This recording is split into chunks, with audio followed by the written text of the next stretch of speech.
Hello, and welcome back to Bedtime Stories with Vice Vice Baby, where we will continue Grimm's fairy tales. The Fisherman and His Wife.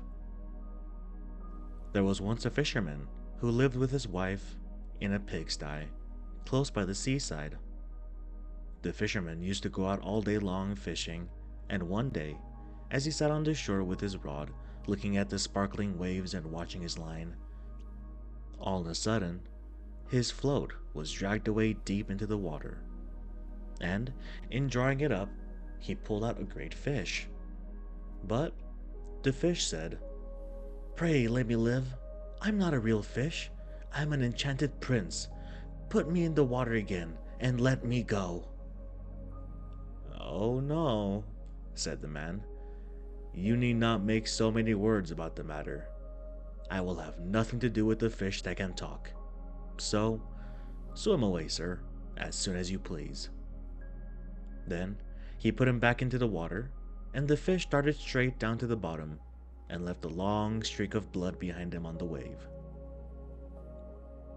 When the fisherman went home to his wife in the pigsty, he told her how he caught a great fish, and how it had told him that he was an enchanted prince, and how on hearing it speak, he had let it go again. "Did not you ask it for anything?" said the wife. "We live very wretchedly here, in this nasty, dirty pigsty. Do go back and tell the fish we want a snug in little cottage." The fisherman did not much like the business. However, he went to the seashore, and when he came back, the water looked all yellow and green, and he stood at the water's edge and said, "O man of the sea, hearken to me. My wife, Ilsebil, will have her own will, and hath sent me to beg a boon of thee." Then the fish came swimming to him and said, "Well, what is her will? What does your wife want?" "Ah," said the fisherman, "she says that I have caught you, and ought to have asked you for something before I let you go. She does not like living any longer in the pigsty, and wants a snug little cottage." "Go home then," said the fish. "She's in the cottage already." So the man went home and saw his wife standing at the door of a nice, trim little cottage. come in," she said. "Is not this much better than the filthy pigsty we had?"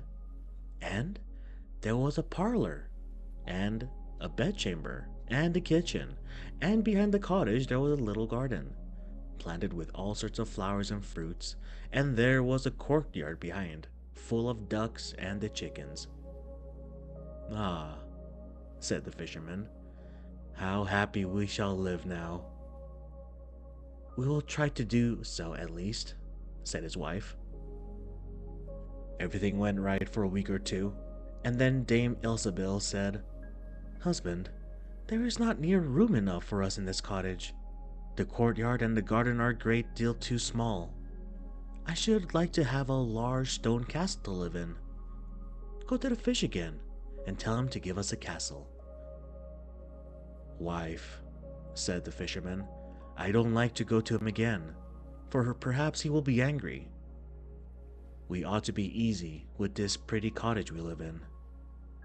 "Nonsense," said the wife. "He will do it very willingly. I know. Go along and try." The fisherman went, but his heart was very heavy, and when he came to the sea, it looked blue and gloomy, though it was very calm. And he went close to the edge of the waves and said, "O man of the sea, hearken to me. My wife, Ilsebil, will have her own will, and hath sent me to beg a boon of thee." "Well, what does she want now?" said the fish. "Ah," said the man dolefully, "my wife wants to live in a stone castle." "Go home then," said the fish. "She is standing at the gate of it already." So Away went the fisherman, and found his wife standing before the gate of the great castle. "See," said she, "is not this grand?" With that, they went into the castle together, and found a great many servants there, and the rooms all richly furnished, and full of golden chairs and tables. And behind the castle was a garden, and around it was a park half a mile long, full of sheep, and goats, and hares, and deer. And in the courtyard were stables and cowhouses. "Well," said the man, "now we will live cheerful and happy in this beautiful castle for the rest of our lives." "Perhaps we may," said the wife, "but let us sleep upon it before we make up our minds to that." So they went to bed. The next morning, when Dame Ilsabil woke, it was broad daylight, and she jogged the fisherman with her elbow and said, "Get up, husband, and bestir yourself, for we must be king of all the land." "Why should we wish to be a king? I will not be king." "Then I will," said she. "But, wife," said the fisherman, "how can you be king? The fish cannot make you a king." "Husband," said she, "say no more about it, but go and try. I will be king." So the man went away quite sorrowful to think that his wife should want to be king. This time the sea looked a dark gray color, and was overspread with curling waves and the ridges of the foam, as he cried out, "O man of the sea, hearken to me. My wife Ilsabil will have her own will, and hath sent me to beg a boon of thee." "Well, what would she have now?" said the fish. "Alas," said the poor man, "my wife wants to be king." "Go home," said the fish. "She is king already." Then the fisherman went home, and as he came close to the palace, he saw a troop of soldiers, and heard the sound of drums and trumpets. And when he went in, he saw his wife sitting on a throne of gold and diamonds, with a golden crown upon her head, and on each side of her stood 6 fair maidens, each a head taller than the other. "Well, wife," said the fisherman, "are you king?" "Yes," said she, "I am king." And when he looked at her for a long time, he said, "Ah, wife, what a fine thing it is to be a king. Now we shall never have anything more to wish for as long as we live." "I don't know how that may be," said she. "Never is a long time. I am king, it is true, but I begin to be tired of that, and I think I should be an emperor." "Alas, wife, why should you wish to be emperor?"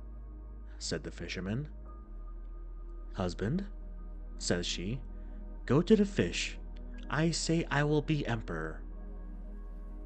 "Ah, wife," replied the fisherman, "the fish cannot make an emperor, I'm sure, and I should not like to ask him for such a thing."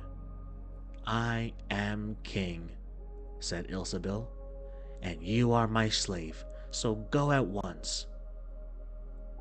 So the fisherman was forced to go, and he muttered as he went along, "This will come to no good. It is too much to ask. The fish will be tired at last, and then we shall be sorry for what we have done." He soon came to the seashore, and the water was quite black and muddy, and a mighty whirlwind blew over the waves and rolled them about. But he went as near as he could to the water's brink and said, "O man of the sea, hearken to me. My wife Ilsabil will have her own will, and hath sent me to beg a boon of thee." "What should she have now?" said the fish. "Ah," said the fisherman, She wants to be emperor. Go home, said the fish. She's emperor already. So he went home again, and as he came near, he saw his wife Ilsebil sitting on a very lofty throne made of solid gold, with a great crown on her head, full 2 yards high, and on each side of her stood her guards and attendants in a row, each one smaller than the other, from the tallest giant down to a little dwarf, no bigger than my finger. And before her stood princes and dukes and earls, and the fisherman went up to her and said, "Wife, are you emperor?" "Yes," said she, "I am emperor."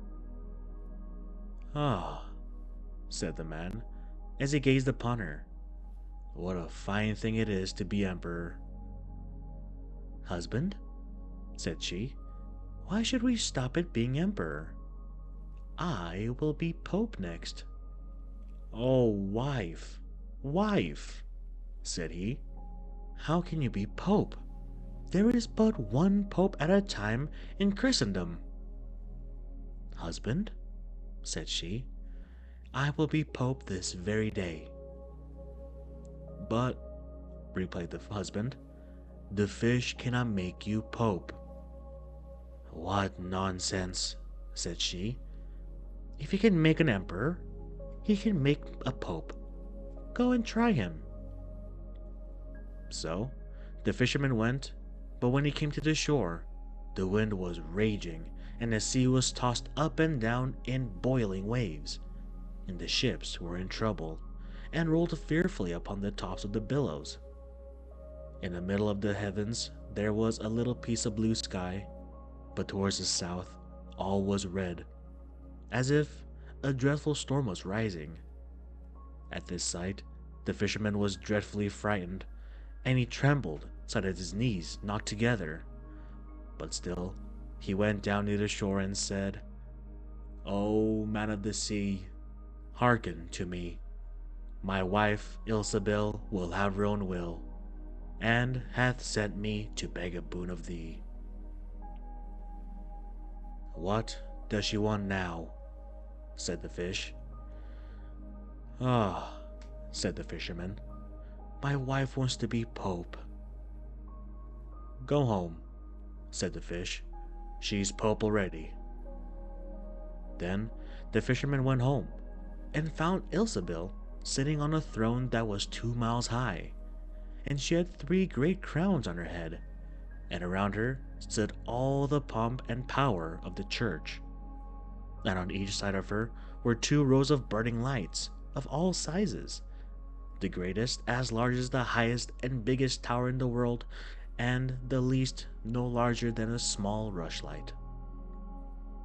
"Wife," said the fisherman, as he looked at all this greatness, "are you pope?" "Yes," said she, "I am pope." "Well, wife," replied he, "it is a grand thing to be pope, and now you must be easy, for you can be nothing greater." "I will think about that," said the wife. Then they went to bed. But Dame Ilsebil could not sleep at night for thinking what she could be next. At last, as she was dropping asleep, morning broke and the sun rose. "Ah," thought she, as she woke up and looked at it through the window. "After all, I cannot prevent the sun rising."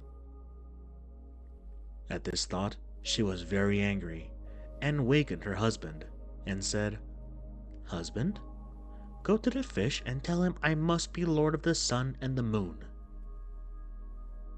The fisherman was half asleep, but the thought frightened him so much that he started and fell out of bed. "Alas, wife," said he, "cannot you be easy with being pope?"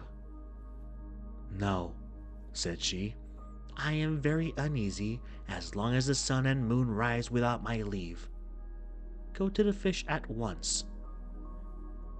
Then the man went shivering with fear, and as he was going down to the shore, a dreadful storm arose, so that the trees and the very rocks shook, and all the heavens became black with stormy clouds, and the lightnings played, and the thunders rolled, and you might have seen in the sea great black waves, swelling up like mountains, with crowns of white foam upon their heads.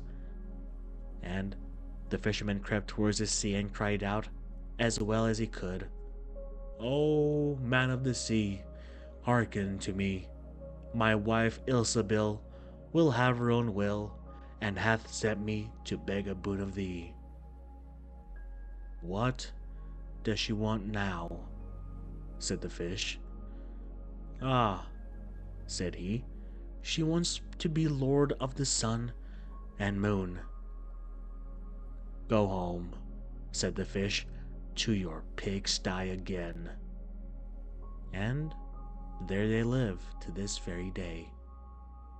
Thank you for tuning into this episode of Bedtime Stories with Vice Baby. I hope you all have a good night and sweet dreams.